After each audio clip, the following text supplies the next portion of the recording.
BBC news আন্তর্জাতিক সংবাদে আপনাকে স্বাগতম। শুরুতেই সংবাদ শিরোনাম, এরপর বিস্তারিত।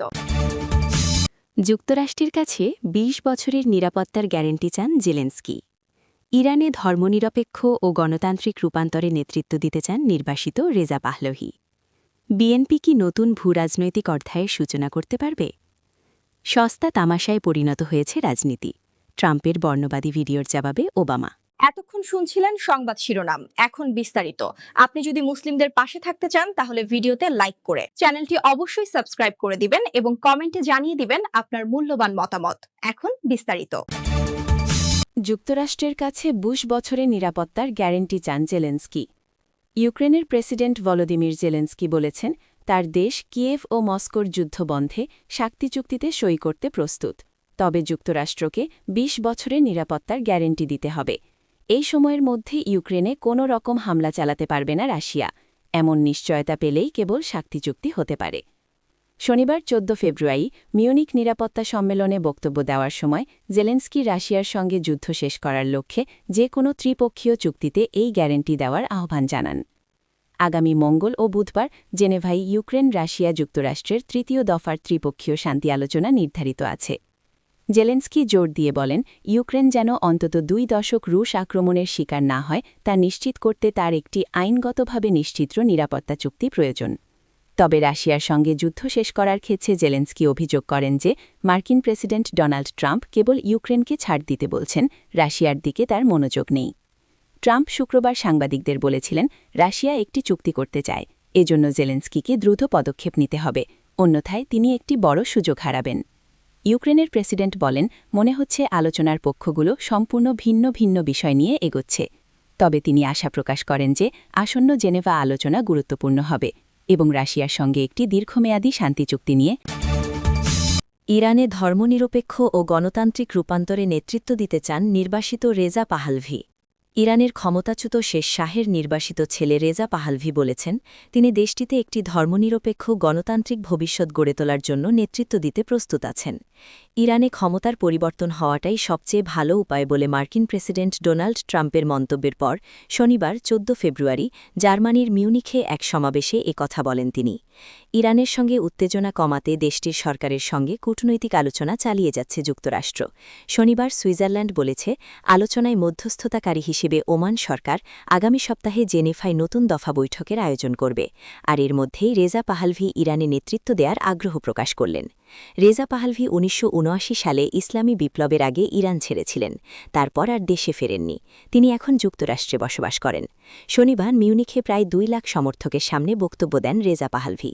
তিনি বলেন, একটি ধর্মনিরপেক্ষ গণতান্ত্রিক ভবিষ্যতে পাড়ি দেওয়ার নিশ্চয়তা দিতে আমি এখানে এসেছি।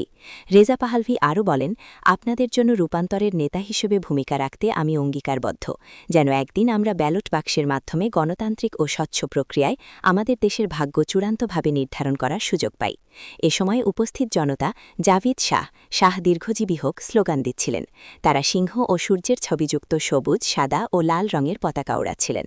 পতাকার ছবিটি ক্ষমতাচ্যুত রাজতন্ত্রের প্রতীক। বিএনপি কি নতুন ভূরাজনৈতিক অধ্যায়ের সূচনা করতে পারবে? ত্রয়োদশ জাতীয় সংসদ নির্বাচনে বড় ধরনের জয় পেয়েছে বিএনপি। প্রায় ১৭ বছর পর সুষ্ঠু ও সুশৃঙ্খলভাবে জাতীয় নির্বাচনে ভোট দিয়েছে বাংলাদেশের মানুষ। এই নির্বাচনে বিএনপির ভূমিধস জয় কেবল দক্ষিণ এশীয় দেশটির জন্য রাজনৈতিকভাবে একটি গুরুত্বপূর্ণ পরিবর্তনই নয়, বরং ভারত, পাকিস্তান ও চীন জুড়ে আঞ্চলিক ক্ষমতার গতিশীলতার পুনর্নির্মাণের সম্ভাবনাও তৈরি করেছে। নির্বাচন কমিশন শনিবার নির্বাচিত সংসদ সদস্যদের গেজেট প্রকাশ করেছে, যা নির্বাচন প্রক্রিয়ার উপর একটি চূড়ান্ত আনুষ্ঠানিক সিল মোহর বলা যায়। শুক্রবার নির্বাচন কমিশন কর্তৃক প্রকাশিত প্রাথমিক ফলাফলে দেখা গেছে, বিএনপি ও তার মিত্ররা ২৯৯টি সংসদীয় আসনের মধ্যে ২১২ আসনে, জামায়াতে ইসলামী নেতৃত্বাধীন ১১ দলীয় জোট ৭৭, স্বতন্ত্র ৭ এবং অন্যরা ১ আসনে জয়ী হয়েছে। নির্বাচনে ২/৩ বেশি আসনে জয়লাভ করে সরকার গঠন করতে যাচ্ছে বিএনপি। এর মাধ্যমে প্রায় ২ দশক পর ফের রাষ্ট্রীয় ক্ষমতায় যাচ্ছে দলটি।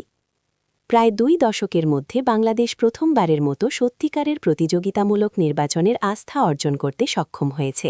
বিশ্লেষকরা বলছেন, এই নির্বাচন বাংলাদেশের পররাষ্ট্র নীতির ক্ষেত্রে একটি দৃষ্টান্তমূলক পরিবর্তন শুরুর ইঙ্গিত। ফলাফল ঘোষণার পরপরই প্রতিবেশী ভারত এবং পাকিস্তান উভয় দেশের প্রধানমন্ত্রী সহ বিভিন্ন দেশের রাষ্ট্রপ্রধান ৬০ সস্তা তামাশায় পরিণত হয়েছে রাজনীতি। ট্রাম্পের বর্ণবাদী ভিডিওর জবাবে ওবামা নিজের সামাজিক যোগাযোগ মাধ্যম ট্রুথ সোশ্যালে প্রায় এআই কৃত্রিম বুদ্ধিমত্তা দিয়ে বানানো ছবি, ভিডিও বা মিম শেয়ার করেন মার্কিন প্রেসিডেন্ট ডোনাল্ড ট্রাম্প। সম্প্রতি তেমনই একটি ভিডিও শেয়ার করেন তিনি, যার একটি অংশে সাবেক মার্কিন প্রেসিডেন্ট বারাক ওবামা ও তার স্ত্রী মিশেল ওবামাকে বানর হিসাবে উপস্থাপন করা হয়। এ নিয়ে যুক্তরাষ্ট্রের তীব্র সমালোচনা ও নিন্দার ঝড় ওঠে। এবার ওই ভিডিও নিয়ে সরাসরি ট্রাম্পের সমালোচনা করেছেন বারাক ওবামা।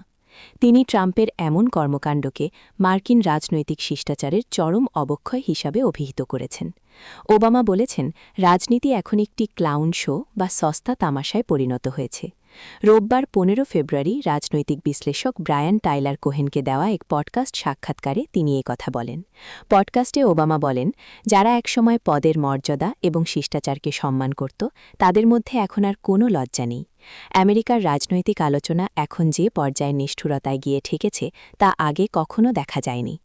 গত ৫ ফেব্রুয়ারি ডোনাল্ড ট্রাম্প তার ট্রুথ সোশ্যাল অ্যাকাউন্টে ১ মিনিটের ওই এআই ভিডিওটি শেয়ার করেন। ভিডিওর শেষ অংশে মাত্র ১ সেকেন্ডের জন্য ওবামা দম্পতির মুখ বানরের শরীরে বসানো অবস্থায় দেখানো হয়। ওই দৃশ্যের ব্যাকগ্রাউন্ডে বাজতে থাকে জনপ্রিয় গান দ্য লায়ন স্লিপস টুনাইট।